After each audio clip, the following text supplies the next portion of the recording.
রাধে রাধে বন্ধুরা, কেমন আছো তোমরা? আশা করছি সবাই খুব ভালো আছো। আমিও ভালো আছি। আজকে সকালটা শুরু হচ্ছে ভগবানের নাম দিয়ে আর শ্রীমদ্ ভগবদ্গীতা কিছু শ্লোক পড়ে। আমাদের জীবনে অনেক ওঠাপড়া আছে, অনেক বাধা বিপত্তি আছে, কিন্তু সেই সবের মাঝেও যদি আমরা ভগবানের নাম করি তাহলে সব বাধা বিপত্তি থেকে আমরা উদ্ধার পেতে পারি। ঘুম থেকে উঠে গীতা পাঠ করে নিয়ে তারপরে এই দেখো ড্রাই ফ্রুটস আর বিস্কুট নিয়ে বসে গেছি, যেটা কালকে রাত্রে ড্রাই ফ্রুটসগুলো ভিজানো ছিল। আর এদিকে দেখো আমি চা ছাড়া জল দিয়ে বিস্কুট ভিজিয়ে খাচ্ছি। তারপরে সকালে মিস্ত্রি কাকুরে চলে এসেছিলো আর আমাদের গ্রিলগুলো লাগানো হয়নি জানলার দরজার, তো দরজারটা আগের দিন লাগিয়ে দিয়ে গেছিলো আর এই জানলারগুলো বাকি ছিল।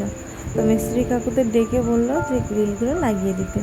তো এই দেখো লাগানো হয়ে গেছে। এই গ্রিলগুলোতে খুব বেশি ডিজাইন করা হয়নি, খুব বেশি বলতে ডিজাইন তো করা হয়নি, সিম্পল ডিজাইন করা হয়েছে।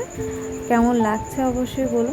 তারপরে সারাটা দিন এইভাবেই কেটে গেল, টুকটাক এটা সেটা করতে করতে।